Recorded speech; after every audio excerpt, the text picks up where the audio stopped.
see here. I wanted to talk to you all in regards to a recent passing of a fellow YouTuber and foreigner living in Thailand with a Thai wife. For many of you all, you're familiar with this channel. The channel is called Graham Briar.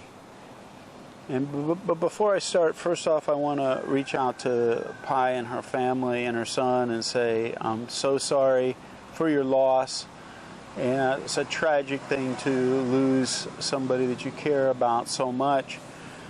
And I hope that you all find some peace in what's happened. I know with the Buddhist culture, there's a different meaning to death than there is in the West, but I still want to pass on my sorrow and condolences to you and the family. Now, having said that, if anybody's not familiar with the backstory, before I tell you how it's influenced me and what I've learned from this whole incident, I'll get you all up to speed real quick on what transpired. This guy Graham is a Brit, and he's got a YouTube channel, lived up in Chiang Rai in the north of Thailand. And wasn't familiar with his channel. I've never watched any of his videos until one day somebody passed on a link saying that there's a YouTuber who has fallen ill. And it turns out that Graham was feeling very tired and not feeling well and went to the doctor. And the doctor said he needed a triple heart bypass surgery, and he had no medical insurance, and he wasn't sure how he's going to pay, and was asking for some donations. And so, wanting to help out a fellow YouTuber, I reached out and made an offer. But the feedback and negativity that surrounded this person and their channel and questioning intentions and everything made it so I rescinded the offer, saying that you should have medical insurance, and showed my insurance that I've got medical wise and everything. That's the backstory. So anyway, after all that, I guess it was 5 days, something like that, Graham went back in the hospital for the surgery, and a couple of days later Pi made a video. It was very short, to say that Graham had passed. So, to me, this whole incident, there were so many lessons to be learned from my point of view that I thought I'd share them with you. Now, these are only what I take from all this, and if you all get something from it, fine. If not, I'm just voicing how I feel. He wasn't that old, and a couple things.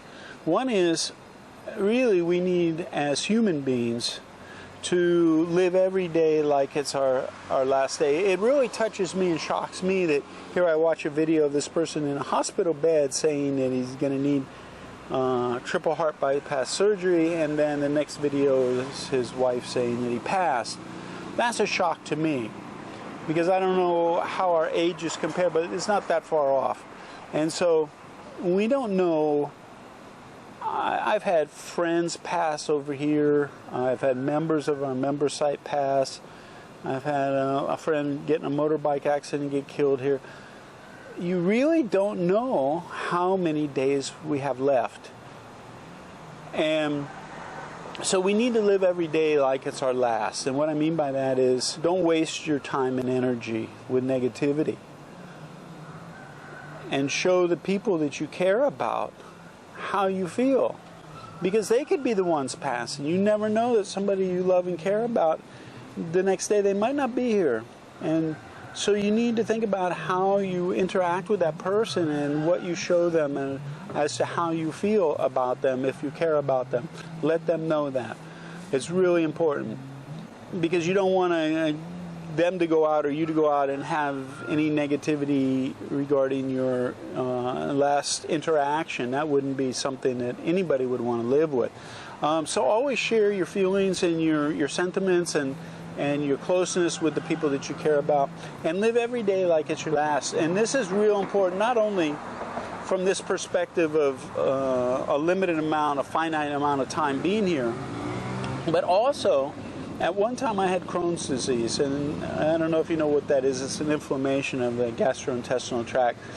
And they say there's no cure for it. They don't know how you get it. But anyway, I cured myself of that. That was 30 years ago, and I've been symptom-free. But that's not the point. The point was, during that research, I was looking for answers because they said there was no cure, and I couldn't get out of bed. I was, it was just horrific. And if you know anybody that's got it, you'll know what I'm talking about. But anyway, in my research of trying to get well, I stumbled across some information, and what it was somebody had done a news story. What they did was they found people that had been told that there's nothing the medical community could do for them anymore, and to go home, get their affairs in order. Basically, they would just try and keep them out of pain, that they were going to die within months. And they found people that years later, they were still alive and doing well and had no signs of cancer anymore in their bodies. And so it was really amazing. And they wanted to find out, what do these people have in common? There's got to be something. Did they do yoga? Did they meditate? Did they eat broccoli? What did they do? And so the show was enlightening to me, because what it showed, and it was evident in the interviews with these people. And for an example, there was a real heavyset guy, and they said, so what did you do? How did you get well? And the guy looked at the guy that was interviewing him and said, I made a decision. I was going to live every day like it was my last day. He says, I didn't care if I had 1 year left to live, 1 month left to live, 1 week, or 1 day. I was going to make every day count like it was my last. He said, if I was going to have a scotch, and you can watch him go into state when he was saying it, if I was going to have a scotch, it was going to be the best scotch. If I was going to have a cigar, it was going to be the best cigar. Now, what is he saying? Did he do yoga? No. He started producing chemistry in his body by being connected to what he was doing and the enjoyment he got. They did a show one time about diet and why the French have a high-fat diet but had no problems with heart disease and stuff like Americans. And one guy they interviewed, this was a different show, he said, well, if you look at, Americans, they're driving taxi cabs with cigarettes hanging out of their mouth and a pizza. And he said, when we sit down and eat, it's a social event. We sit down and relax and have a glass of wine with our friends. And what are they doing? They're savoring their dinner. They're enjoying the moment. So if you live every moment like it's your last, like if I never got a chance to do this again, how would I feel in this situation? And what you do is you start to savor hot baths or good tasting meals or sunsets or cool breezes. And when you do that, if you ever watch any of Deepak Chopra's information, a lot of people talk about this, when you feel these states, these feelings, the emotions, you start producing healthy chemicals in your body, like interferon, diazepam. Diazepam's like Valium, you relax, and interferon is an anti-cancer drug, interferon, interleukin. You produce all this in your body by feeling these feelings. So live every day like it's your last. Live every moment like it's your last. Don't be thinking about the future, the past. John Lennon said, life's what happens to you while you're busy making other plans. That's not the way you want to live life. So that was one of the lessons that I got out of this. The other one was take care of the people that are around you. Make sure they know how you feel. Now, those are the big things I took away from this. But also, what I witnessed about the people and the response to him asking for money and him being in the medical situation. Oh, another thing is make sure you're insured if you're an expat. And you can go back to that other video I did, and it talks about the insurance and who I got it from and everything like that. But you need to have some kind of coverage. Now, Americans, if they're on Medicare, can go back to America if something's bad and they're stable enough to travel. They could go back and use that system over there. And the Brits, Aussies, and you all have medicine if you're not out of the country. They change these things constantly, but a lot of you all can go back and use it in your own countries. But I'm actually got a $1,000 deductible, so anything less than $1,000 I'll take out of my pocket, and the rest I'm insured for up to $250,000 US. But that's not the point. The point is be able to take care of health and also preventative stuff. Take take advantage of, if you're in Thailand, there's labs everywhere. You don't need to go to a doctor, get a prescription, get a blood test or urine test or any kind of test. Just walk in and say you want a test, and these labs are cheap. So take care of that, preventative. Don't let your bad vices, bad habits take over, and you go down the tubes. And the last thing I want to talk about was the response to Graham. Like I said, I don't know anything about him, his family, or his videos or anything like that. But the response, it was heated. That's a nice way to put it. Now, I don't know if the guy was a scammer or not. But I think you should emulate like what happens in Thailand. And then what I mean by that is Thai people give not because of where the money's going, but they give because it's good karma for them and their future. And what I mean by that is it's in hopes you're giving because it's the right thing to do, and that it's going to bring good fortune to you for doing something good. It isn't about where it goes. Like in the temples here, you buy these baskets and they get food and flashlights and all these things, and you give them to the monk. Well, the monk turns around and gives it back to the business and they resell it, and that doesn't matter. The point was you did the offering. You did something good for somebody else. That's the point.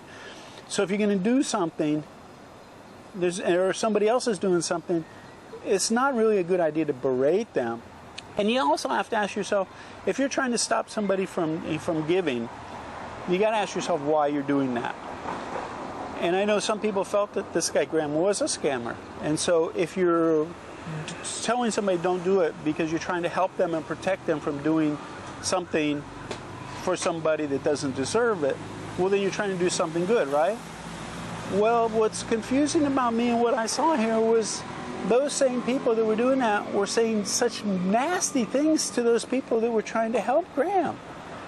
So on one hand, you can't say, well, I'm trying to help that person by telling them maybe don't do this because he's a scammer, but then talk so bad to him. If you ever want people to listen to what you have to say, any advice, start out saying something nice to them.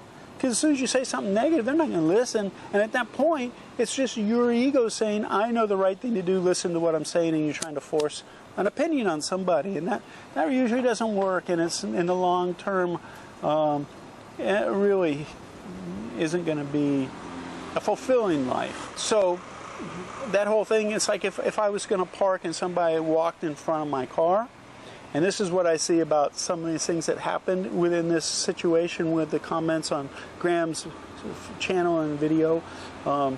If I was parking the car and somebody walked in front of my car, in America you might yell at the guy, get out of the way, what are you doing, blah, blah, blah. Well, if that guy took 4 more steps, went across the road and a bus hit him and killed him, how would you feel about what you said to that guy? You know, and that's the thing.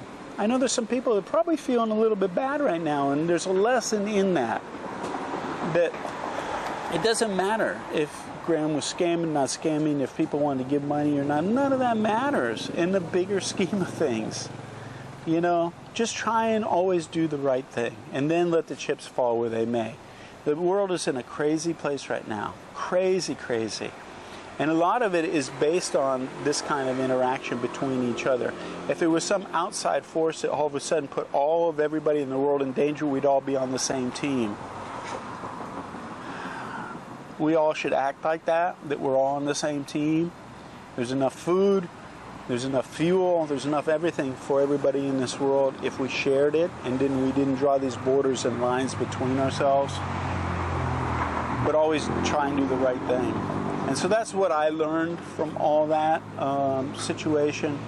It really was a shock to me to see somebody and then know that they passed that quickly when, you know, it wasn't like they were still cognizant and alert and able to take care of themselves up until the point they went to the hospital, and then they never came out. So that's a real shock to me. And it's a real wake-up call to don't get so out of shape that you can get that wake-up call or that high alert for your health. Try and stay healthy. Try and stay happy. Try and stay in the moment. I've always said the answer to any ill health is a combination of nutrition, exercise, and what you do in your mind. Remember, when you eat, you're only eating 3, well, some people more, times a day, but you're thinking 24 hours a day, and for every thought you have, there's a biochemical reaction. You need to ask yourself, are the reactions, those biochemical reactions in your body, healing chemicals or negative chemicals? If you're worried, if you're feeling mean or hate or anything like that, the chemicals in your body are cortisone, cortisol, all these things that are, for short bursts, flight and flight, are fine, but long term they'll kill you. So keep all this in mind. I know this has nothing to do about retiring in Southeast Asia, but in a way it does. I always tell these stories and everything because there's a bigger picture. And that picture of what happened there could happen to us. So we need to be prepared. We need to think about what life would be like here, how we're going to treat the people around us, how we're going to treat ourselves. And so keep all that in mind. And remember, when it comes to how we interact with ourselves, the world, and the people we care about, you're right. That's right. There's always an option. See you. JC out. Hey, JC here. If you like that video, make sure to give us a thumbs up and subscribe to our channel here. Also, we have another video up here you're going to be really interested in watching as well. And if you're looking for all the details of how to retire in Thailand in one place, plus a group of people to support you, check this out over here. Give it a click.